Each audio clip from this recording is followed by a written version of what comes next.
Well, welcome back to Chestnut Checkers. My name is Keith Riddle, and I'm here with my co-host, Jordan Tampien. Here. And today we have the honor of interviewing Jonathan Bingle, Hello. a local city welcome. council member Yes. here in Spokane, Washington, and we're glad to have you. Well, thanks for having me. I'm excited to be here. I know. Thank you. And we're testing it out in our new space. So Oh, yeah. if it's terrible, it's blamed on you, not New the space.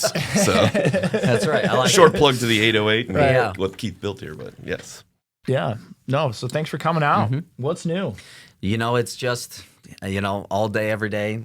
How can we make the city a better place? And What is the life of a city council Yeah, member actually, like? let's start with that one. Yeah, I've always wondered okay, this. Like you wake up in the morning Yeah. and like just Yeah. drink 18 excellence. cups of coffee. That's right. That's right. So first off, we wake up pretty early because we have 3 kids under 5, and so we, if it's not one of them, it's one of them that wakes up pretty early, and then they all wake each other up, and so we're up. So wake up 5:30ish, and which isn't all that bad, but and then depending on the day, depends on what the work is. So you got to wrangle the kids early. Oh, right? yeah. That's Yeah, the yeah. key to that's the key to Yep. like adult success is Yep. wrangling kids. And my wife early. and I try to alternate depending on how early I have to leave for work or whatever, And so like this morning I got up and I get the kids some yogurt and get them ready for the day or whatever. And then, I had to leave somewhat early. So then she's making breakfast while I'm leaving. But city council is technically a part-time job. And it's in reality, it's not a part-time job at all. Can't imagine. Yeah, so we get paid a part-time salary to approve and run a $1.2 billion budget, right? Sense. That's something you want a part-timer doing. For sure. Yeah. And so outside of all of my council duties, and I sit on, 11 boards and commissions outside of what I'm doing there. Now I'm running for re-election, which is a full-time job in itself. We have a business that we do events and entertainment. We're heading into wedding season. It's very busy for us. And then on top of it, hey, I still have to be a good husband and a father. And now, Samuel's starting to do sports. And so now it's like we got soccer practice and we got t-ball and all that kind of stuff. So it's a pretty go. Not to mention, how involved we are in our church and everything like that. Like just all day, every day, there's probably something to do. Yeah. So Sounds like you have a lot of free time. So just got to figure out a way to use that. That's right. You said you were on 11 other boards? Yes. Wow. So it's like, the park board, or I'm on the pension board, or you're working on a regional homeless approach, or, there's just, and those are all big in and of themselves, and so then you have to know all the materials for when you go into the meeting, right? We just had a big discussion about naming rights for the pavilion, for Riverfront Park, and so you're going to have some opposition. Big win. Absolutely. I totally agree. And so how do you, understand the position to where you can articulate what you really want to say and how it's going to benefit the community or not? And so a lot of my job is just reading and trying to understand every issue because I don't know if it's the same for you guys, but I heard Michael Jordan say one time that I hate losing more than I like winning. And that's exactly what it is for me, is that I hate being wrong more than I like being right. And so I just never want to be wrong. And the way that you're wrong less is to know more. Yeah, so sure. you just gotta read. Are you required to be on those boards? Or is it like, hey, I'm going to take this part-time position and just do the best that I can do at it, right? That So seems like huge. we at the beginning, and we're all on a ton of boards and commissions, right? And so we, with varying degrees of involvement. And so at the beginning of the year, we vote on a resolution to where we all go onto our separate boards or whatever. And some of them, like STA, there's 4 council members on STA, so it's not just one person representing. There's a lot. And so that gets there. Now, this is a conversation the community is having, is what are the expectations of the council members? Because legally, the only thing we really have to do is show up to our 6 p.m. legislative meeting on a Monday and vote, right? But to be effective and to do, a good job for your community, it's at least 30, hours a week to get that done and to do it well. Because that's not talking about, I have 9 neighborhoods and they all have neighborhood council meetings once a month, right? So then you got to do that. Then it's like, okay, hey, we're dealing with a feral rabbit problem. So now we have to connect with the county, and how do we get scraps working to where we can take care of rabbits? And then people over here are saying, well, hang on, we like the rabbits, don't get rid of the rabbits. And so then you're doing these town halls and all this kind of I stuff. love that that's the example you use. Dude, Probably feral rabbits- literally. Feral. The reason why I love local politics is because You're not dealing with immigration. You're not dealing with China. You're not. It's like feral rabbits are the thing that are bothering you, or yeah. And so that's the kind of stuff for me that really makes local politics so much fun. Is that the issues are so unique. Yeah.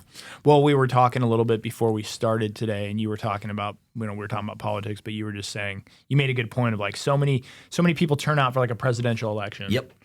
And yet most of the things that bother you or affect you or that you probably should be concerned with are like local Totally. issues. Yep. So like your streets, like our integrated capital management team, right? We have a 20-year plan. We've got a 6-year plan. You got to put all this kind of stuff in there. What gets charged to developers is based on what's in this plan and all that kind of stuff. What's charged to the ratepayer, all that kind of stuff. And so your roads, your water, your sewer, your parks, police, crime, like all of that kind of stuff is really run at the local level with support from state and federal agencies, but it's really local decisions. So your local judges, your local council members, your mayor, your county commissioners, like those are the people who have the greatest impact on your life.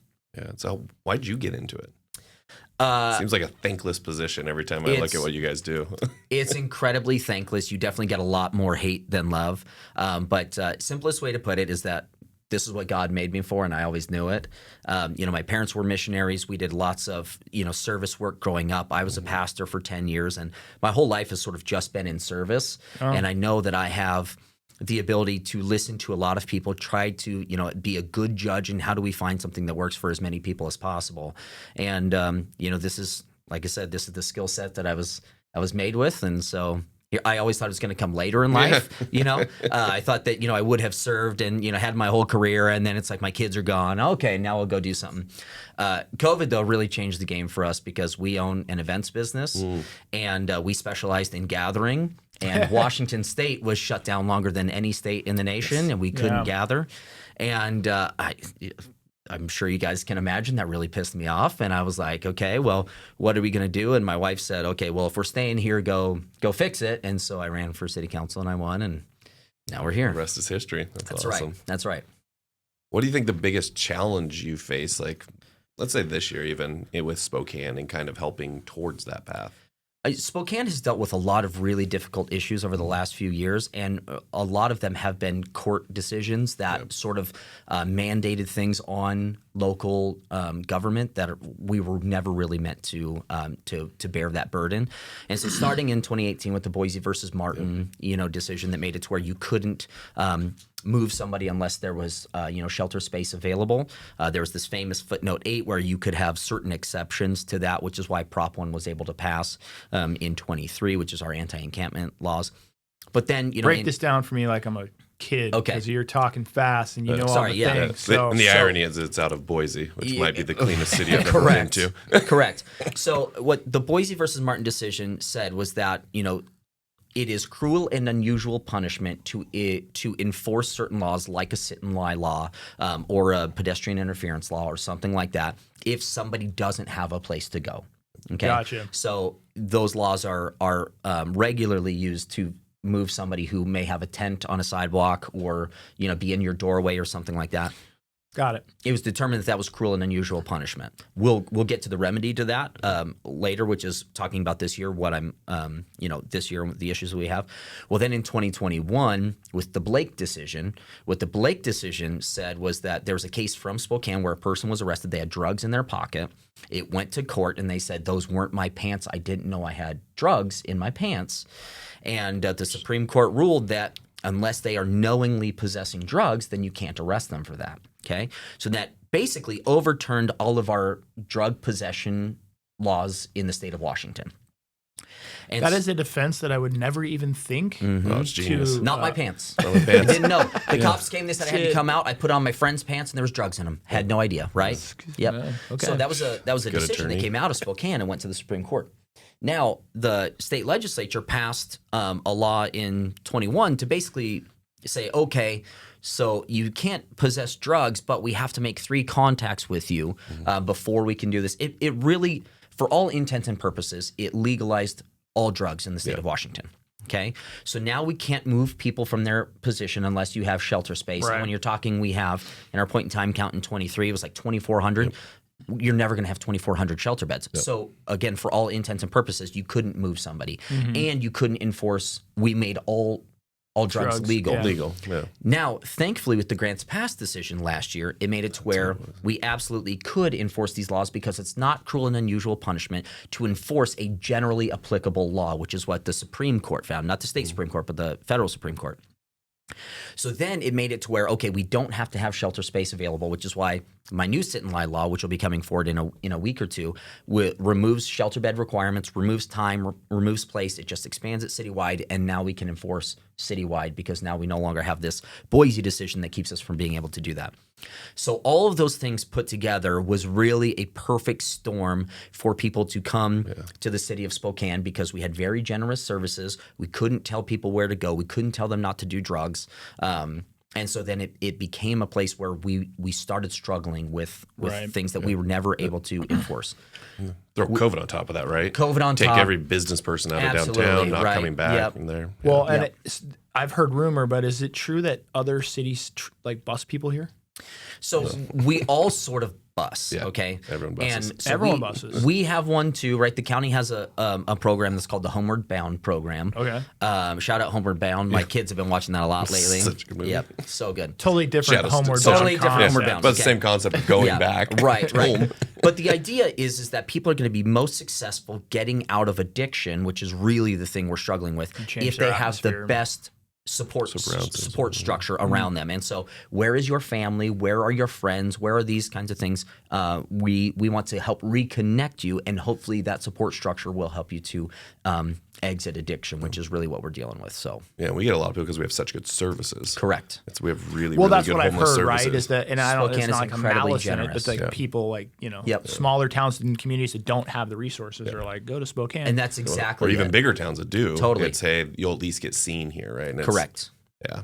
And just in cash, okay, just in cash, the amount of money that the city of Spokane and the county in general spends on homelessness. This is not talking $15, $90 or anything else going to that, not mental health dollars. We're talking $40 million a year that we're spending on homelessness. And what's that going towards? Is that It's going to be going to emergency services? services, Yeah, okay. and not emergency services. Like, what about that? Doesn't include hospital? No, Like, really? no, it doesn't include 40 in cash. Yes. Okay. And that goes to like, you're going to be your homeless service providers, going to, addiction services or things like that, right? We're spending $40 million a year on that. For 2,400 people. For 2,400 people. Now, this does not take into account not real the quick with effect. math. What is that per person? It's like $1,700 a person or $17,000. Yeah.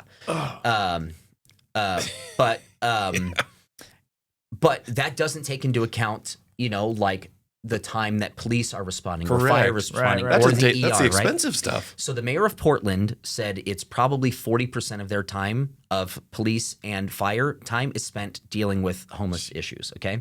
Now, I asked our chief recently, what is that number? And he said somewhere in between 30 and 50%, okay? So if I just said 40%, okay, which I think right in the middle, you're talking we spend $120 million a year on police, so that's another 50 off the top that is going towards it. Fire, we're spending about, 70, 80 million in there. I forget the number off the top of my head. So you're, again, at another 30, 40 million or, $30 million right there, right? 40% of the time is being dealt with this, So you're talking about just, if you add in first responder time as well, you're $120 million impact to the taxpayer. Yeah. Now, our entire general fund is $250 million, right? Which is where we pay police and fire and courts and everything like that out of that.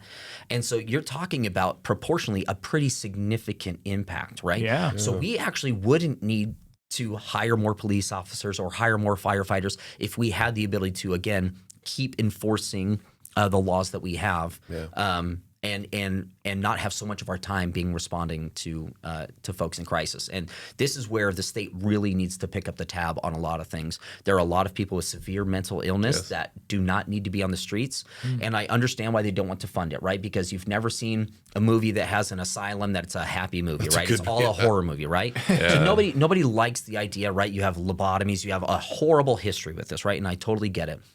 But what people need to realize is that the asylum still exists. It's just now the streets. Agreed. It's now the jail. It's now your emergency room, right? So the asylum still exists. We can't avoid that. Let's get them into a place where people who are professionally trained to deal with these issues are, instead of asking a police officer or a firefighter or somebody to be dealing with something that's really out of their wheelhouse and shouldn't be something they're dealing with. And when you're talking about hundreds of millions of dollars in impact. That's something that the state could save money, serve people better, and do a much better job for the community if they actually invested again in Eastern State Hospital. Western State lost its accreditation, right? Yeah. And so all of those people, were released, and we have beds for maybe 200 folks at max, right? Yeah, at Eastern. And keep in mind, in the 80s, that number was like 2,000. Yeah.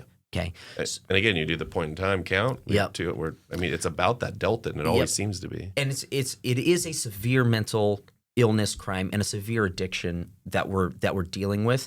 And this is where I'm actually trying to help pivot the conversation away from homelessness, because when you talk about homelessness, HUD literally has 10 different definitions, right? Correct. And so you can be saying something about homelessness where you're trying to address the addiction and the mental illness, and somebody else could be saying, well, it's actually a housing problem, and you're both right. Yeah. And that's the frustrating piece, is that you're talking past each other, but you're both right. And so trying to pivot this conversation with the most difficult to house folks, pivot away from homelessness, because if it's like a single mom who had a bad bill, there's not a person here who's going to say we shouldn't help that person, right? Correct. We all want to help those people. Rapid rehousing, all kinds of stuff, which is great. Pivot the conversation away from that into, like, we have a severe addiction problem in the city of Spokane and on our streets. Yeah. That's one where, my friend Katara just met with the mayor and with council president, and they had a great meeting, because again, there's a lot of overlap on the idea of addiction. And I'm encouraged to see the mayor's response. I hope that we continue to see that moving forward, because there's a lot of overlap where there's not a single person in Spokane that I've ever talked to who hasn't been hit by addiction in one way or another, right? In our family, it has been. You know how difficult it is when you love somebody so desperately and you want to help them get out of it. It's just a different conversation than like, okay, we need affordable housing. It's a different conversation. Yeah, because you're right. You said police, fire, but it's like pretty much every business owner downtown. Totally. With it. Yep. So like we're fine, but every time we're on second, I feel like I'm in the heart of it. Totally. And you walk up and it's the same 4 people sleeping there. Yep. Like, what are we doing? So I'll talk with them and see it. It's the same cycle. And then they pick their stuff up at 7 because I said, hey, at least be gone by 7. Yeah. They move across the street, set up shop. And I'm like, okay, this can't be healthy. Yep. Well, and that's why, the conversation, what comes up is, I'm a big proponent of sit and lie. I think it's very valuable and useful for the order of the city.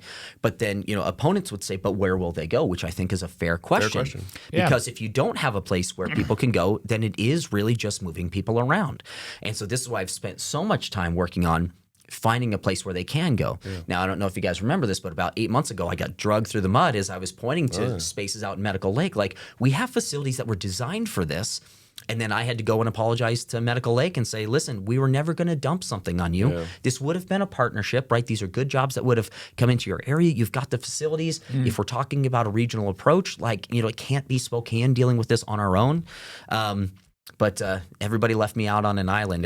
You were on an island. Man. Well, and I think that is a fundamental underlying problem, is like nobody wants them coming their direction necessarily, right? Yep, so totally. I think, that might be the catalyst or the piece right there, where if you can just find that solution a little bit, it begins a conversation that otherwise you're just not having, because like I said, you're moving people around. Or you're just having a conversation of like, hey, we all need to do something about this. And everyone's like, yeah, we do. Totally. Yeah. And we're like, what do we do? I think if everybody knew you're spending $100 million, I'm pretty practical at math. You got to be able to buy a 20-acre site. Yep. Build out facilities, like 3D print some homes. Like that. I feel like those are conversations that we're having. When you make it real, right? That's a real number. We could have a space where you could have people like, listen, if you want to live outside, like, I guess that's a choice. Yeah. You can't do it in the heart of a city, right? That's a problem. But I'm not going to stop you from doing it somewhere else. Like, you want to live in the forest or whatever, that's totally fine. Because, and again, this is the frustrating piece about this, is that people are like, well, you just want to criminalize homelessness. It's like, I couldn't care less about your housing status. I just don't. What I care about are the effects on the rest of the community. Okay? Because if you have 2,300 homeless and you have 230,000 people living in the city, you have 1% of your population dictating the policy to the entire city, and that's wrong. And so how do we find this balance? And it's right there. I mean, it really is. If we found a site where we could still get services, you still have like STA because people are going to need to get to doctor's appointments or whatever it is, or we have a shuttle service, we could still save tens of millions of dollars a year and have a space that's practical like this. But what it requires, and this is the difficult thing about politics, is because you hammer each other on all this stuff, the opposing sides, and rightfully so, right? I intend to hammer some of my folks next week, right? Or, and so it's there, but there are certain topics where it's like on this one right here, and this is actually, I want to shout out Brian Beggs, former council president Brian Beggs and I, when we started with the Regional Homeless Coalition, I had a conversation with Breen and was like, listen, we can hammer each other on everything else. This one issue though, like we need to be aligned and we need to work together. And Breen was great about that. And the difficult thing in politics is how do you get everybody to lower their weapons and trust that your typical opponents are also going to do the same thing? That is really, really difficult. Yeah, I mean, because it'd be sleight of hand. I mean, there's just so many things that could go wrong with that. I wonder what the calculation is per square foot of what you need per person. You mean the cost or no, like feet? Area, right? Like depends there's on what you're 2,400 people. there. Like, what do you? Yeah, exactly. I But said I'm to saying, imagine like, is it there's 10 acres? Is it 20 acres? Is it 50 acres? Is it 100 acres? You know, it's like Depends on the services, I bet. But like, let's see. I mean, how big was Camp Hope, right? I mean, it's a full city block. So you would have been 400 by 400, 16,000 square feet. 20 square feet. Yeah. And they had 600 people there. Mm-hmm. Yeah, and it was just tent, Yep. like a tent city Yep. there. And it was one of those pieces where I'm like, there's got to be a modified version, like kind of what Catholic Charities did down there. The issue was it's right in the presence of it, so it's not good for the people there. Totally. Versus, is there a spot you could go, Yep. bring all the services to one location, Totally. and have something like that? That's got to exist, right? It exists other places, Yeah. right? So Austin has, and I'm forgetting the name of it off the top of my Houston head. has one too. Yeah. So Houston doesn't have the same one that Austin has, but Austin, and I'm blanking on the name, Nicolette, forgive me, I'm blanking on the name, but it is basically this idea where, okay, we're going to have a space where you all can go and you can live in your tent, or, right, like one of the ideas that's not terrible are those pallet shelters where it's like 60 square foot. Like, it's not huge, but it has air conditioning, it has heat, it's got a bed for you. That's basically it, right? And then you have a bunch of these on the site, and then there's a central area for, plumbing and showers and kitchen and all that kind of stuff. And you do something like that, and again, for a relatively minimal cost, you can bring a lot to a community that would help, where they still get privacy, and they're constructed in such a way that they're pretty durable and very easy to clean. And so there are good proposals. Yeah, and you have a place to put your stuff. So that was the other one. Was I was talking to him, I said, man, it's just hard because this guy that sleeps there is a great guy. Yeah. He gets up, I give him coffee when he goes, but it's just, he's like, well, what do I do with all my stuff? Totally. So then he goes to the library. And I go, why do you go to the library? Why does everybody go to the library? And they're like, well, there's services in there, and then I can kind of put my stuff there. Yep. And he goes, you probably shouldn't build lockers. I'm like, well, wouldn't that make sense? He goes, no. Then you'll probably do dealing drugs through those. Totally. So that's not going to make sense. Yep. But I was always thinking that of like a tiny home size concept. Yep. You put 100 of them plus there, where everybody could have their independent. Because that was the other one. I said, why don't you go to a shelter? It's freezing out here. Totally. Nope. Whether it was his background or whatever, you just I don't feel safe. Yep.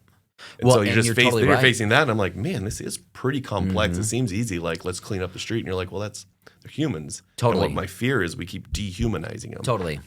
And that's been the hardest part for me to watch, is like, wait, no, there's still a person Correct. who's struggling. They're just correct. And then he's just in that cycle, and then you find it's the same 4 people on our block. I bet over here you probably have the same 8 to 10 people, and then you just kind of have that network of people. Well, totally. And for me, being a pastor and a missionary's kid and all that kind of stuff, right? Like, every single individual was made in the image of likeness of God, the same as I was, right? Jesus desperately loves that person as much as he loves me. So how do I help this person while not allowing poor social habits or poor behavior that affects the rest of the community? How do we do that? That is a really difficult balance to walk, because you really do have, in all things politics, you have your extremes that are really driving the conversation, and you wish it weren't the way, but that is what it is, right? There's the group that's like, lock them all up, and then the other group that's like, you got to give them everything they need. And the reality is somewhere in the middle, where it's like, we have to offer pathways out, right? It's sort of pathways and penalties is sort of my approach, where it's like, we want to give you every opportunity to find restoration, because there's some sort of brokenness in the soul here, where it's like, maybe you were abused as a kid, or maybe you've whatever it is, and now you're in this position where there's some real trauma that we have to address, okay? And while I care deeply about that, just because you have trauma doesn't mean you can do this to other people, right? And that's the tough balance. And so, like, if you're willing to take this hand, we will help you. We'll give you everything you need. If you choose not to and you're hurting other people, there are penalties for that. So pathways and penalties is the approach I come with. Yeah, because the other one there that he mentioned was, and a lot of it is the drugs is for pain management. Totally. And I was like, whether that's depression or literal mental illness or any of those pieces. Physical, mental pain, absolutely. But I struggle with the same thing, because the issue is, to your point, that's one effect on visibility, which reduces values.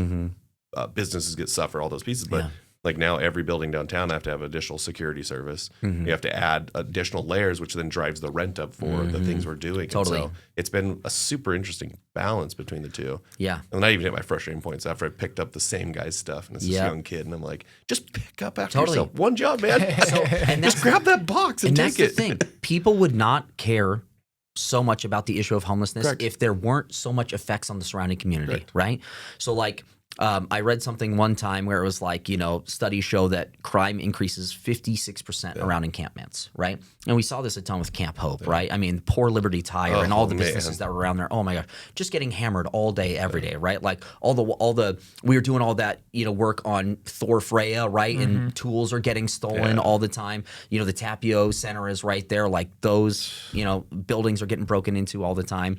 And it's like if folks were just in a position where they were just living outside and there weren't effects on the surrounding areas. Oh, nobody cared. Nobody would care. Yeah. Nobody would care. And this is again a frustrating thing where it's like you just don't want to see them. And it's like that is not accurate at all either. The aesthetics is the perception, right? Yeah, right. It's like you just don't like the aesthetics of it. And you associate it to the worst case, right? Totally. So that's the other one is the idea is you see somebody carrying 4 bags in their sleeping bag and it's like they're dangerous. Totally. And that couldn't be further from the truth. Right. Like there's a handful for sure, but like for the most part that's been one piece. The hard part, and I actually hate that it's our topic because I was like, what would they put in the spokesman if we didn't talk about homelessness? I know. We don't have crazy issues. Maybe we talk about our old infrastructure. Do you or something, think it's the largest issue Spokane's facing right now, or do you think there's others? Or just the most visible? It is the biggest issue, right? So I would say drug use and crime are the biggest issues that we're dealing with, right? And this is where, again, it's not necessarily folks who are homeless that are a problem at all. It's folks who are using drugs that are a problem, right, in the public. When you're not in your right mind, you're going to make decisions that you wouldn't normally make, right? I know a lot of folks who engage in criminal behavior in a way that they wouldn't when they're sober. But the problem is that they've also ceded their agency to this substance. That's why I'm a huge fan of things like Ricky's Law and involuntary, taking people involuntarily, because we need to be able to get people out of that state, environment. And it has to be longer than a few days. Right now we can only do a few days, maybe a week. But you legitimately, people are going to be reprogramming their brains. And this is where one of the reasons why I think UGM is so successful is, they're high barrier. You have to follow these rules. But it's an 18-month program. Right? Yeah. And this is what a lot of people are going to need. And the funding is just not there. The ability to keep people in a program like that is just not there. But we keep trying to address it. And it's not a will issue. It's not a want issue. It's that there's just not the money there to address the issues of every single person we have. And so my recommendation, and it sounds a little callous, is we're going to help fewer people, but we're going to put them through a longer process that is actually going to be far more effective than them. Because if you look at chronic homelessness rates or chronic use rates or anything like that, you're going to see that people have been through program after program after program after program after program for years, decades sometimes, right? Where it's like if we just address and this is what they did in Houston, is they said, okay, listen, we are not going to be able to help everybody. We're not going to allow encampments. We're not going to do that. But we're going to focus on fewer people and get them through the program. And that was very successful. And that's, I think, again, what we need to do. We can't help everybody all at once. We don't have the resources. So we need to be effective with the resources we have, which means that that's going to be, and the difficult thing is that's going to mean that in the wintertime, sometimes you're going to have to look at somebody and say, I don't have anything for you. And that's a really difficult thing to do. And it's a heartbreaking thing to do, but we're going to help more people if we do that. Yeah. Well, I think the winter brings another dynamic, because you talk about Austin or you talk about some of these cities. Spokane, it's just, we have the 4 seasons. Yep. And that does bring another dynamic into it, where it's like, well, because you start building these areas, but it's like there's snow removal and there's, freezing temperatures. Cost. And, you might.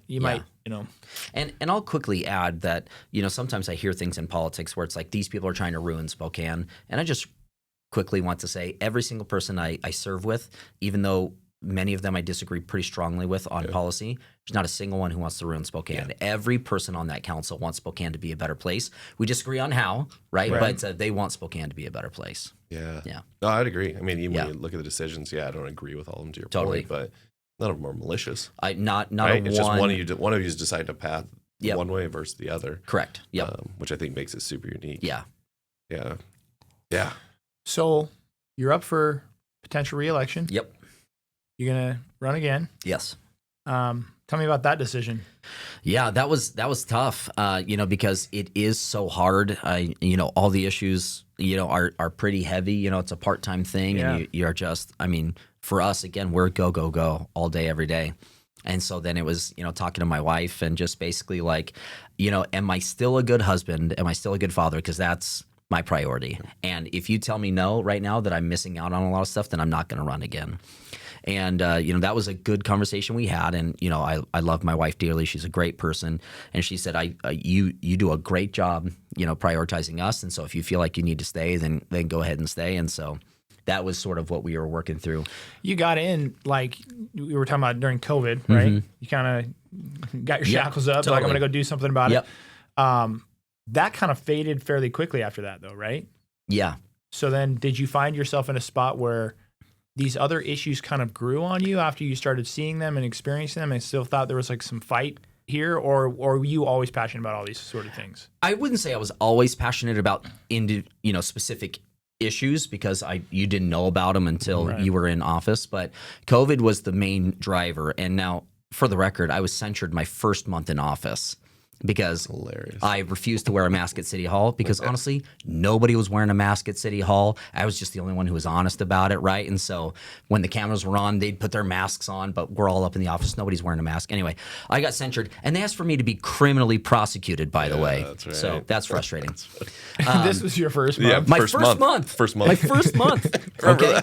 And so anyway, so after we got past that, but then it is like just good governance stuff where it's like, I spent. Sorry, what does the term censured mean? Oh, so it's a formal rebuke of somebody in your body. Okay, so not censored where they're shutting you up, but censured is like, okay, we don't agree with Jonathan. Yes. He's a bad guy, sort of thing. But what it can do is it can start to trigger if there was an ethical violation or something like that, then. And what they would have argued was that I'm breaking the law, and so then they could have triggered a recall election to get rid of me. So, gotcha. Yeah, formal process to get you out of there. So they didn't welcome you with I was gonna say, welcome to the team. Not one bit. And so it's always been a little hostile relationship for me and my others. But again, even despite all of that, again, I think these people are trying to make a real difference, and I appreciate that from them. But so then once you get into it, then it's just about how do we govern well for the majority of Spokane? You can't ever nobody's ever going to 100% agree on stuff, right? Like 75% of people agreed on Prop 1, the anti-encampment stuff. That's a massive number of people agreeing on stuff. Yeah. That's crazy. Most of the time in politics, if you got 55, 60, you are crushing, right? So what's the way we can do this? And then I got passionate about development issues and things like that, right? Like GFCs were going to get wild, and so I negotiated a fair middle ground compromise that got us to where we needed to be, where the city wasn't giving things away. We were covering costs, right? We need to be good stewards of the taxpayer's dollar, but it wasn't going to shut down development, right? Traffic impact fees, dog parks. Oh my God! If there's one thing that gets me unelected, it's probably dog parks, right? And then it's so true. So true. What's the issue with the dog parks? Okay, we're there. You would have thought we were citing a homeless shelter. I'm not kidding you. I mean, we went through 4 or 5 different spots. So the school needed to build a new school on the South Hill, right? Deep South Hill. So the school land was basically being used as an informal dog park. Okay, now they were like, "Hey, we need this to build a school," and so, but we want to partner with the Parks Department. We'll find a place. We'll build a new dog park somewhere else. We went through 3 different areas on the South Hill because it was located on the South Hill. They said no. I thought I garnered enough support in the Northeast for us to get it in our area, which I was like, "This is a huge win for us. Great investment in the Northeast. Maybe more people want to live up here, right?" Oh my gosh, man! Shouted down like. Women tapping their canes at me, like it was wild. Okay. What were the primary objections? Just because I'm so curious, like because like they had to travel to it because it was going to lower their property values. All the noise. Oh, they didn't want the dog park next to them. Correct. Yeah. Smells, noise. All the things, but. Any other city, you want that area. Yeah.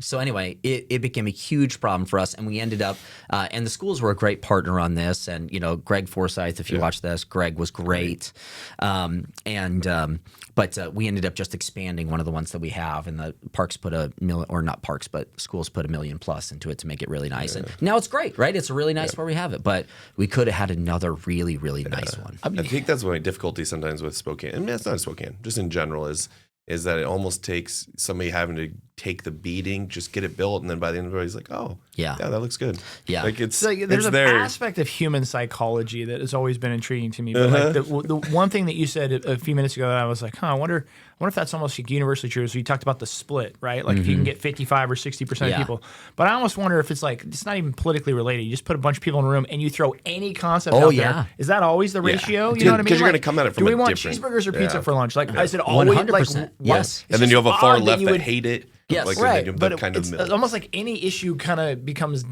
divisive, but it also becomes divisive on this kind of predictable ratio. Like it's going to be about didn't you get it with building Garland? I mean, when we put up the other Garland one, that was the thing, was you're going to decrease our values. And I said, you just got to look one step ahead. Just go to like Ballard. Yeah. Ballard's values have doubled, over this time. Why? Because people want to be close to these amenities. So now your house... Yeah, you may get a few cars parking. That's because so many people want to be here. They're going to do it. But so then what do you have to do? You have to build it. And you take the flag and the beat. And I was like, nobody should have this thankless job either. Well, so the ratio thing, but then that was the other one. It's like it's just change, right? Yeah. It's the concept of change, period. There's a really good book called like Who Moved My Cheese? Yeah, that's a really good book, actually. But it's just like people dealing with change, right? Yeah. And it's like whether you're a kid, your mom moves your bed to the other side of the room, you're like, I don't like it over there. It's like, no, you're going to like it. You get better sunlight, you know. And well, there's like a whole Office episode about this where it's like chairs or a new copier, right? You know, and it divides the office, right? You know, and then finally they end up coming to something. But and it's funny because you talk about those parts, and this is what I think I missed to your point about focusing on local issues. Yeah, was like you brushed over, you saved the GFCs. No, you didn't save GFCs. You saved housing in Spokane. So we had a project on the South Hill. Literally was going to cost us, because we would have been in a zone 2. And it would have cost us another $1.4 million. Right. Almost, what would that be? Almost $14,000 a door. Yes. And then what does $14,000 do? That increases the rent by almost $200 a month. Yep. And just to hook up to that, and it's this like weird. And just so people know, the hookup was $1,200 before, and it was going to go to $14,000, right? So I mean, imagine your iPhone going from $1,200 to $14,000, right? That's what was going to happen, and it really would have stopped all of the development. We would have never done in that second zone. We scraped by the hair of our chinny chin up there because we were just like, get the permits. Totally. But you probably got GFC waivers because you're on Garland. You probably got a bunch. This we didn't know how it was going to go at the time. And then we didn't have impact fees. So that was the other one. They pushed it. I think they extended it a few times. But so you want to. Let's dive into this real quick, just for the listeners. But like essentially, the general facilities charges, right? That's your water and sewer hookup. And that is what a developer has to pay, or builder has to pay when they hook into those, which is totally fair, normal, right? It's expanded infrastructure that wasn't necessary before. The ratepayer shouldn't pay for that. Totally fair. And so my assumption is, and correct me if I'm wrong, but my assumption is those fees were probably lower than they should have been for a while, 20 years, a long time, for like 20 years. And so those services, the water and sewer services, and the things that the city needs and does to treat those things, had not been upgraded or had not been built onto for a while. And it was falling on the back of the ratepayer, which was improper, right? So when they were first instituted, they didn't go up for, again, almost 20 years. And so they needed to go up, right? Because the cost for us had gone up. And again, the thing that I'm really proud of is that we found a fair number. We even included another option that aligned with the city's water saving measures as well, which instead of it just being a 3/4 hookup or an inch hookup, now we added a 5/8 option. And so if you wanted to do Spokanescape or something like that, and you could reduce your water usage, it made it even cheaper for you to build in that area. And so it was really great with that. Gave it a step up where it's like we need to get to the place we need to get to that is a full cost recovery, but we don't want to shock the system so hard. So how do we step up to where developers who are investors have as much assurance with their money as they're getting, which is great. Right. And then the thing that I'm really proud of is we tied it to the engineering news record. And so every year it goes up, but it goes up based on what construction costs went up, right? And so for us this year, it went up, but it went up 0.9%, right? Which is great. And now it'll just continue to go up because what we're trying to do as a city is just recover costs. We're not trying to make money on this, but we need to cover our costs so that our ratepayers aren't paying it. Yeah. So, I mean, speaking on info, that's my biggest concern as a developing in Spokane is how old it all is. Yes. Do we have contingencies in place, or is that there's no way you're going to make it back? The development, I would anticipate, continues in Post Falls, continues there. Yep. And it probably what, cuts by 70% in Spokane over the next 3 years? Yeah, But the use of the system doesn't cut by 70% in the next 3 years. Correct. Yeah. We have real infrastructure concerns. I think there are real, again, pathways forward on this, but it will require some political courage because they're not going to necessarily be popular things, right? Do we have like the ability to borrow to get those things? Like, is there infrastructure funds out there? Yes. Okay. Yeah. So, but I'll say this. In our charter, it now says, it wasn't always like this, but in our charter now, about 20 years ago, I believe it was Mr. Euxter who got this passed, but now we cannot borrow for infrastructure. Okay? So it's in our charter, that language. Now, 25 years ago, what the city of Spokane was dealing with was the waste-to-energy facility had, been built. It wasn't incredibly popular, but it's a great facility, by the way. And then there was also a proposed bridge to go across Lincoln where and I'm thankful it didn't get built because it would have killed our views right there, right? Terrible. And so, but it basically said you can't borrow for infrastructure. Now, I'm not sure if that's legal. I think it violates state law, but we have the ability to borrow councilmanically up to 1.5% of the city's total assessed value for infrastructure. You're talking $500 million that we could borrow to pay for infrastructure. You could go up to 2.5% if it went out to a vote of the people. So again, you're talking $750 million we could use to repair bridges, to build roads, all of the unpaved roads, to build sidewalks, to do whatever we want to do. Now, that all comes at a cost, and we need to be really cognizant of that. But that is a pathway forward that has been that is off the table for us right now because it's in our charter, and it's Section 85. So there are things that we can do there. We can borrow with revenue bonds. He says Section 85. How big is the charter? It's pretty big. It's pretty big. Pretty big. Sizable. That's right. That's right. I don't know the total number. I should probably know that. You should. Yeah. That's just a good trivia how many fact. pages? Or That's how a many good trivia sections? fact. Yeah, it sure is. Well, you guys didn't know that Jonathan Bingle is Rain Man. Yeah, exactly. Like Section 85, line 4. This is why he's good at it. That's right. That's right. It's all reading, baby. Well, because that's when you look at like the MFT, people don't love, but I'm like, think about you took a piece of dirt that has a appraised value. Let's call the dirt worth $100,000. Yep. You're making $1,200 a year in taxes. Yep. You give me 10 years of not paying that. So what'd you defer? You deferred 1,200 times 10. Yep. What you're talking about, 12,000. I'm clarifying here because you guys use all these acronyms. Oh, multifamily tax exemption. Property tax exemption. Yep. So there's certain areas, there's certain All of City of zones where if a Spokane. developer builds in them, they get a tax exemption. Yep. Yes. Which you still pay property taxes. You just pay them as if you hadn't built that building. Yes, essentially. So the land is typically you pay on what the land would have been. Right. Yeah. And But- it's technically a deferral until the Yes. completion. Once it's completed and you maintain the agreement, then it's exempted. Exactly. Yeah. And so what's great about those that now you put the garland. It was a perfect example. But what you're too. saying, and I'll go back to what you're saying, is Yeah. what you kicked down the road Yep. was essentially like a fraction of what you're Well, going to. because then you think about like a business that's just a receivable in year 11. All of a sudden, where you're getting 1,200, you're now getting 120,000. Correct. And so that kind of revenue is why I've like that does make sense if you treat this infrastructure like a business because we're going to hit a point where you can't expand this anymore because our system won't allow it. Yep. And the thing about the MFTE, which I totally get the opposition to it, and in some ways I'm really sympathetic to it. But again, like What you said, is what the is the opposition opposition actually? to it? the opposition is that the people who I are actually didn't know that. the people who are opposed to MFTE, they would say, Jonathan, you're so in the developers' pockets. You're giving them all of this money, right? Now they don't have to pay property taxes, and we have to pay all these property taxes. Okay. And the thing that, again, I try to educate them on is like they're still paying the taxes on the dirt, Yes. right? But without this multifamily tax exemption, that property wouldn't have penciled to make what it was. And so we're actually getting the same amount of revenue we would have been getting, except for in 8, 12, or 20 years when this is now on the tax rolls. Yeah. It skyrockets the amount of tax that we're going to be getting, which is a huge positive for the city of Spokane. Well, and that's how a city has to think, right? You're thinking 10 years, It's a 20 years savings out, account, and you could right? literally Whether be it's tracking year 11. annuity. This comes on the line. Like I was thinking even paint and remodel. Yep. I think it's 96,000 a year Yep. right now, but it'll go up to essentially like 286. Yeah. Something like that, 250. Well, and like Kendall Yards, I don't know if that gets built without MFTE, No, it doesn't. right?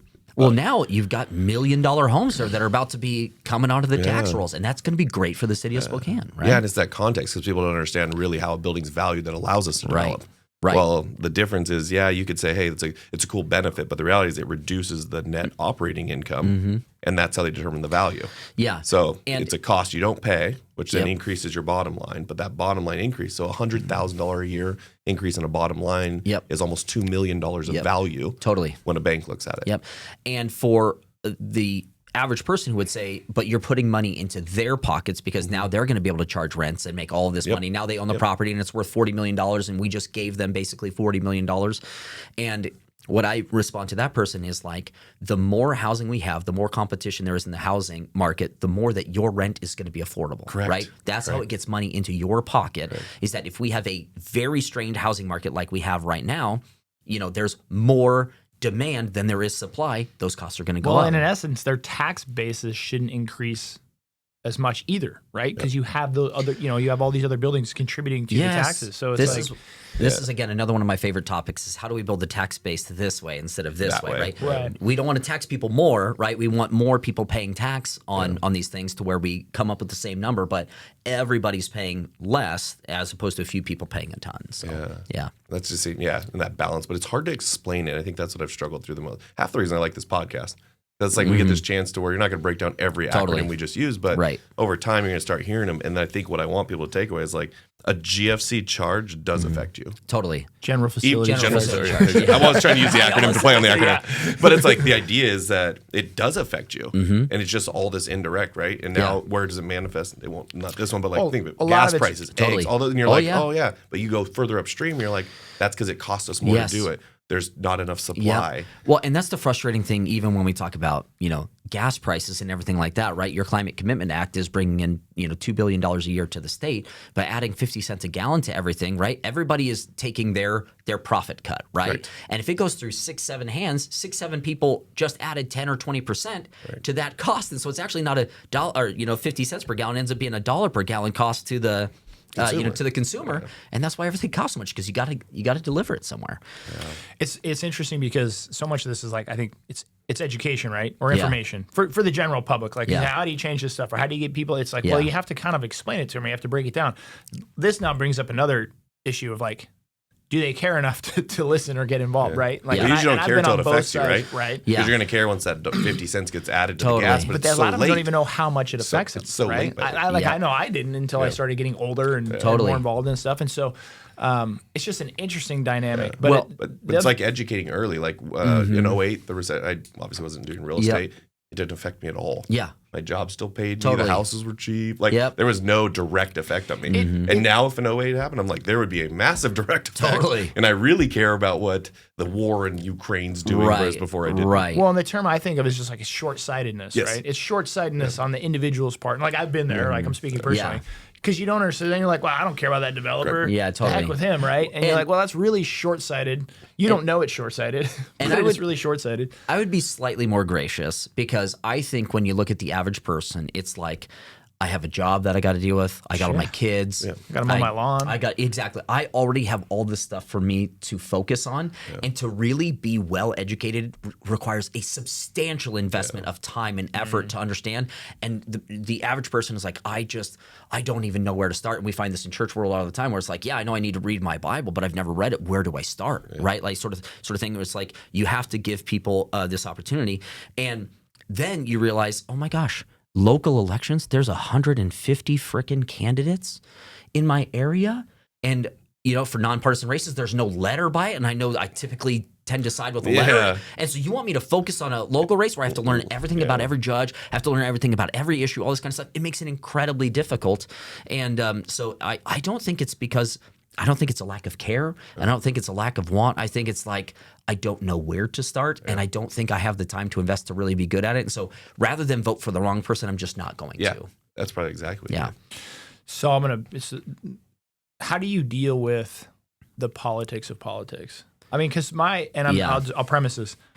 My natural inclination is like, anger, frustration, and either like wanting to quit or just being furious. Like, you find out about the, totally.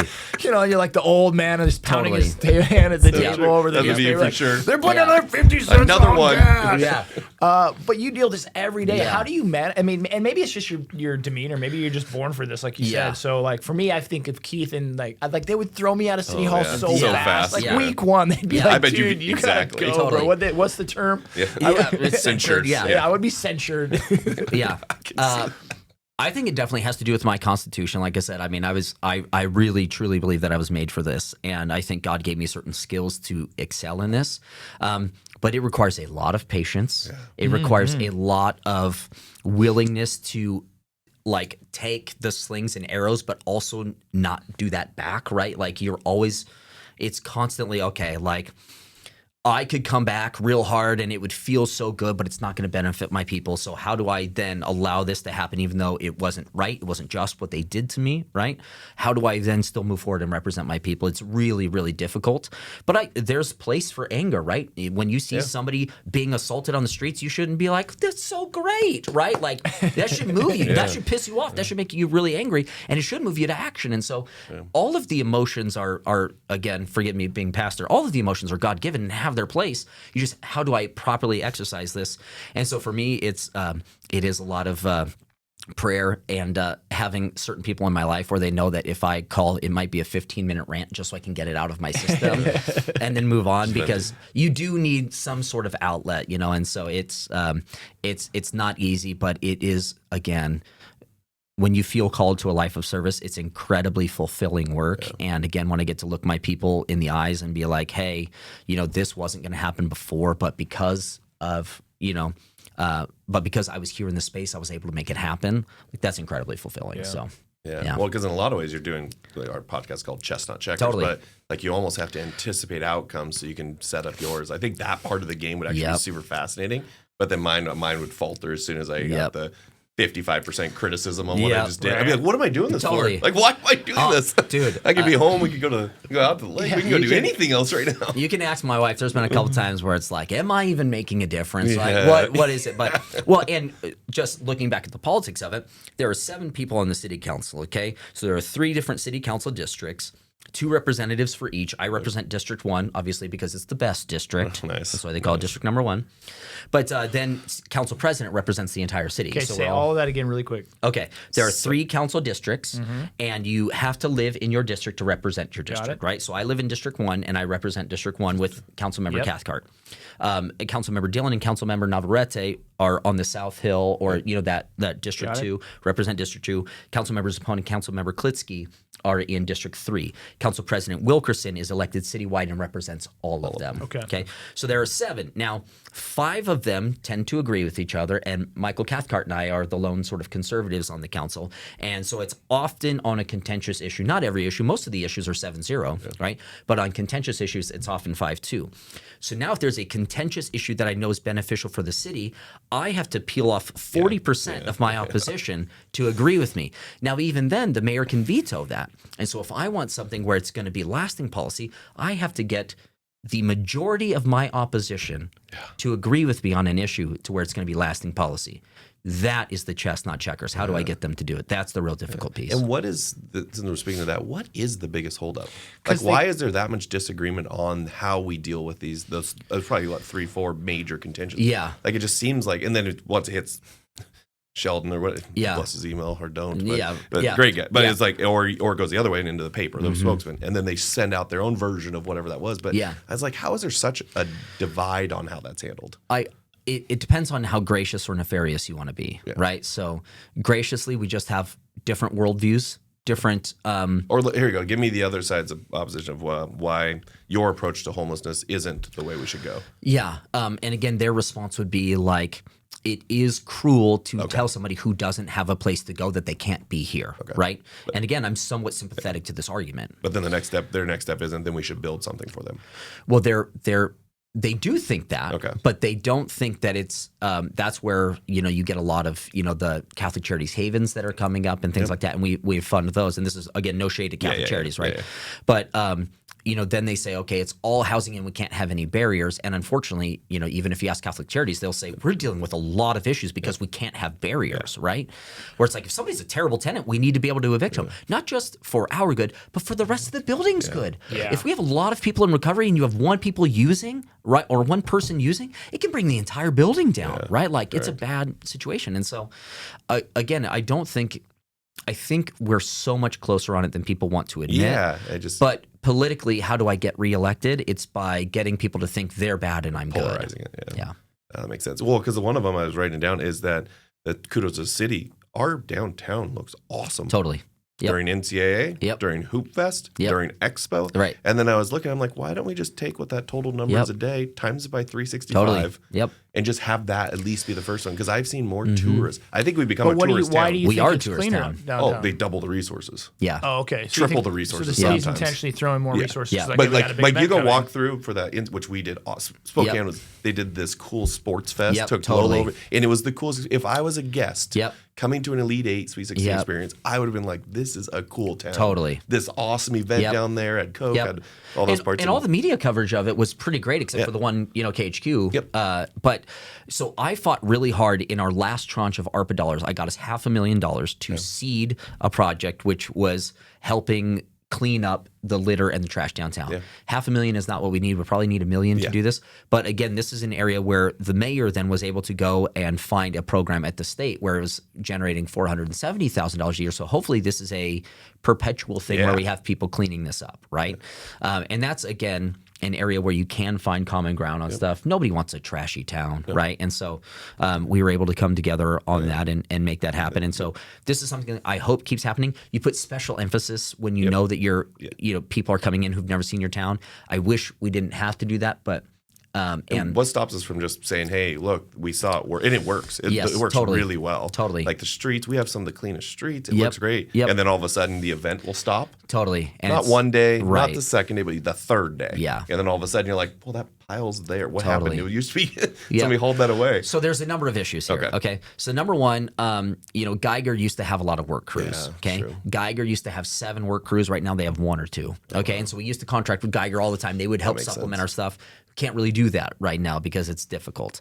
Just Geiger's, curiosity, why'd that stop? Geiger's a whole separate issue of who can be housed at Geiger versus who can't, and it's a whole thing. Staffing at the jail, is a big deal. Corrections officers right now are hard to come by, just like police and everything else. So that's one issue there. And then, you do have, and our union has been great about this, but it's like, okay, we're already paid to do this. You can't take away union work. Okay. So up to this point, this is our stuff. From here on, you can touch that. So there's just a lot of pieces that have to come together to make it work. But it's all there to keep it going. There is money in the budget to fund this if we stopped funding something else. Yeah. I think that the choices are really simple. Yeah. Houston doesn't spend a dime out of its general fund on homelessness. We spend $4 million a year out of our general fund on this. Yeah. We shouldn't be spending any of that on this because those are our dollars that we should be using for trash cleanup. And we could add $500,000 in our next budget if we wanted to do this, So it's all there. It just becomes what's the priority of the majority of the council. Yeah. That's it. Yeah, and it seems like it's such a gateway and such good because it's people that come spend money and leave. Yep. And then you come in here. I think of it like we own North Park up north. I think it's part of everybody's property taxes. It's been there so long. Yeah. But I think about it, it's like the best bang for the buck gym in the city. But you got to get them in the door. Totally. And it's like we finally have the thing getting people in the door. Did you say you own North Park? Yeah. Oh, I didn't know that. Yeah. I live pretty close. You can't tell by my physique, obviously. Yeah. Look at Joel. Joel's more the owner of it. But and so I look at him like it has 90,000 square feet of everything you'd want in there. Totally. It's great. And I think of that once you come to Spokane and you get that walk experience, and that is if you have the NCAA experience every time. Totally. It's like a sunny day. I'm like, we're going to get people that then want to be here. Well, I'm actually really high on this year. Speaking of this year and the years coming after it, I think with the grants pass decision, I think that really gave us a pathway out of a lot of bad policy that was implemented because of poor judicial decisions that had been made before. Grants Pass is going to give us the ability to enforce our laws in ways that I think everybody's going to be able to get on board with, including the administration and the council. Whether they like it or not, I think it's there. And so I think that is going to help a lot. And with it being so much cleaner or much safer, everything like that, I think downtown is again this close to really blowing up. I think now removing the height restrictions, which was a huge barrier to anything getting built on Spokane Falls Boulevard, those couple lots that are right by Riverfront Park, my God, build me Spokane's signature building right here, right? Keep asking. I know, right? It's because not just MFTE, but now you have your parking to people ordinance, which removes your sales tax on converting a parking lot into a structure, right? Yeah. And there's just a lot of ways. New market tax credits. You can braid a lot of funding, I think, to make it happen. But and then once you get a lot of people living downtown, because downtown is heavily populated with low income buildings, if you put buildings down there that are not necessarily low-income buildings, and you have like C-level folks living downtown, and you've got a lot. I mean, positive activity drives away negative activity. So even if you don't want to enforce laws, if you get positive activity there, it's gonna turn around. And like I said, that's what my friend Jordan talks about all the time. Oh yeah, bringing more people downtown. Absolutely, every day, every time I talk about it. But I think about it, even on mine. Like I'll go on that walk, and I'll usually pick up 20 things of trash. Totally. Or hey, I'll see people sleep, so I call 311. Yep. And I'm like, hey, this is not, or ask them to move. But I'm like, if I'm a renter. Totally. I'm not going out of my way to do any of that. It's like you're here for a moment, but I was like, the more of that we can get, it's. I think it has that potential to do it in a major way. I'm so high on this year. I think this year is going to be a great year for us. I think this year is going to be great for downtown. I mean, and I like that as the plan anyway. I mean, because everyone can agree that we need a cleaner downtown. Totally. Because I'm not asking you to move people off sidewalk. I'm just saying, hey, pick up. So we have our maintenance team, or at least our block, clean up that. And I'm like, okay, how many blocks are downtown? Here's another trivia one. I couldn't answer that question. No. Oh, dang it. I think it's like 24. Okay. Don't quote me on that. Don't quote me. It depends on where you. I go to the Globe. I go to the Globe, and then I come out to Brick West. Okay. And really, you should stop at Monroe. Brick West is really part of Brown's Edition side, but it's not very many, is what the point is. And don't quote me on the 24. But it's something like that. It's like a very small amount. And I'm like, what if that's 24 owners who take care of a block? What if we adopt a block? It's like 24 Boy Scout troops. We're working on an adopt a block. Like how easy with it. And then all of a sudden it's like, hey, every day that's what we do. And so like every Saturday I go down to Brick West, clean up that little plaza. And it takes me 1 hour, and then it's all clean. So then the whole week people can enjoy it. And I was like, man, it could be as simple as maybe we still deal with homeless, but we focus on these simpler. I just picture Jordan as like an old man living downtown, guaranteed. And he's like everywhere he walks, he's gonna have like a little broom. Totally. No, I got the grabbers. With a bag on the back. I'm like, what's he doing? There's something about it. I like a clean town. Yeah, I'm like, we're right there, and then you do that walk right on Spokane Falls Boulevard, and it's just this beautiful town that you forget. There'll be like urban legends about you, know, like the guy downtown for all the right reasons. That's right. Watch out for him. It's that guy again. That's right. Yeah. There's a guy every time we go to San Diego on the board. We stay on the boardwalk and see rollerblades. He's there every year. He's been there every year. We've gone there 15 years. Oh my God! Rolling by. I forget his name, but that's what I'll be downtown. Amazing. You're going to be the get off my lawn guy where there's no lawns. Yeah. Well, I think what my frustration is, I guess it's kind of how I like when I develop too, is that we focus so much on let's build the building on the park, right? It'll be the coolest. It'll be the most flashy. It'll be awesome. But the reality is, let's just build a little retail building and start. Like, let's get momentum. Totally. And so in my mind, I'm like, the Chris owns the building on the next block. So what if Chris took that? I took this. Keith took this block. I mean, we could name 50 people. Totally. That just kind of came in. Then you have the bid behind it and the DSP. But I was like, it's not crazy. It's just caring. Totally. Right. And I'm forgetting the guy who built the Warren, but like that's a great building. Yeah, he's awesome. And that kind of stuff. Those are all good projects for downtown. My thing is like if we can get one super exciting, like attention grabbing project downtown, I think that a lot of people are like, oh, maybe downtown has perked up. Maybe it's different. And now, because I mean, I have groups from outside the United States that call me like, hey, how's downtown looking? Because we're on a lot of people's radar. Like they want to come in and invest. Our demographics look great. It'll be interesting. I think the issue with that build right now is people are going to wait and see what Larry's does. Yeah. But if that sells out, that's why they built a second tower at Coeur d'Alene. Yeah. because the first one sold. Totally. And that's just how Spokane, we're that late adopter. Yep. Late adopter. Yep. Downside is I'm the early adopter, and so sometimes you get burned.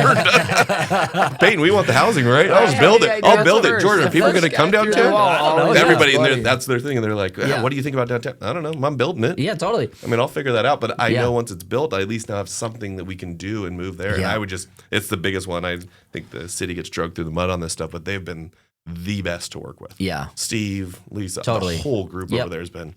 The Peyton doesn't happen if the city wouldn't have done that. And not even from you gave me money, but you worked with us to take a really old building and put 96 apartment units in it. So it may kill me by the end of this, but just know it was all worth it. I totally agree. And it'll be the cleanest block in town for sure. Guaranteed I'll be down at that. So I said the Brick West one will be, and then that one specifically. Yeah. But even that, we put up the fence. Yep. To be like, all of a sudden, 9 homeless people started sleeping on the backside of it. And you're like, I know. How'd you even know? It's like you knew the fence was going up before I did. So now my morning walk, I walk right by there. Yep. And I was almost like, this one guy, he picked up I said, you got to pick up your garbage. Oh, okay. So I helped him clean up his garbage. Totally. Yep. It's just one of those hard ones because the drug piece, the fentanyl piece, it's like you got to be a little careful. Got to be so careful. You're not just going to go pick up garbage. It's so anyways, wear gloves if you do it. But wear gloves, yeah. But to your point, I am so bullish on it. I think it's bullish. I think it's a really good opportunity. I think, like I said, I think this council, as we were talking, I think this council has been great for development. I think it's been great for housing in general, and I think it's really when the market conditions are right. I think downtown's going to blow up. So for the average person who wants to get more involved in politics, and not necessarily they want to be involved, but they want to be in the know, hear more, what would you suggest? Neighborhood councils. Councils. So neighborhood councils, there's 29 in the city, right? I have 9 in mine. The Northwest has 7. On the South Hill, there's 13. Okay. Or in District 2, there's 13. District 3, there's 7. In mine, there's 9, which is District 1. Your neighborhood council is going to be the thing that's, participating with the COPS program on like neighborhood watch, all that kind of stuff. City officials come on in to be like, hey, by the way, there's a, community cleanup day. The city's going to come by for free and take off like, a mattress or something like that, and, or like, hey, the police officers going to come by, tell you about the new patrols they're doing or whatever. Like that's the best way to start getting involved. And I assume the Valley has them too. What about the county? Does the county have neighborhood councils? So they're going to have Spokane is really unique in its neighborhood council system. Like it really is very special.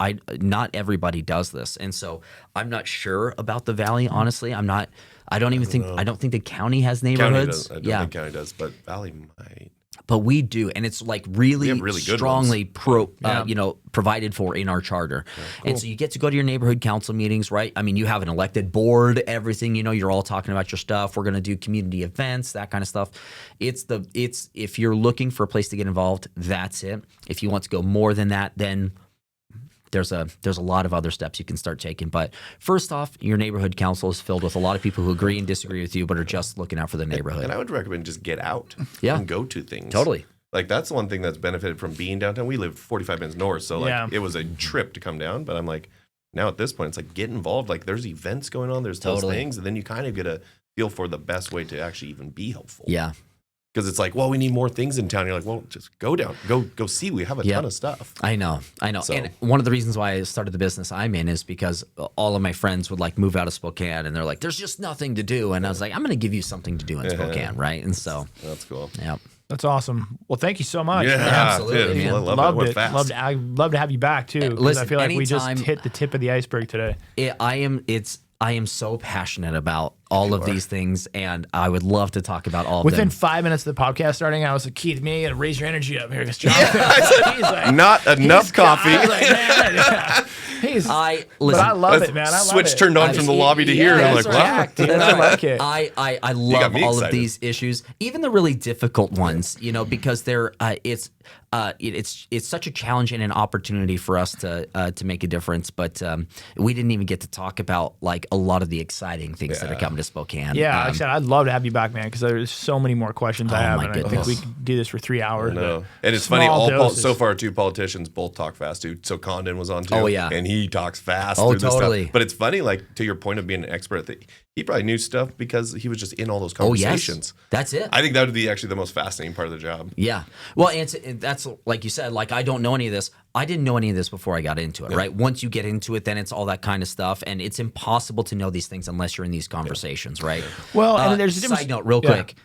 Also, a way to get involved if you want to be more involved, boards and commissions at the city, county, state level, whatever you want to do. We have a lot of citizen advisory boards that help shape policy. Are they just open enrollment, or how would you find out? So you apply, and then the mayor takes from the batch and presents to the city council, and we approve. Yeah. So the mayor appoints, we approve, or we confirm. Yeah. What are those called again? Boards and commissions. Boards and commissions. So like we have like transportation commission. You've got sustainability. You've got all kinds of stuff. Police advisory committee. And they find that on the city's website. Yep, city's website. Yep. And there's always a lot of openings. I will say this is where Lisa's been really active, and so there's less now than there were before. But there's fewer positions now than there were before. But still, it's good. Totally, it's great, right? Absolutely. I mean, it's filling up, and that's cool. That's awesome.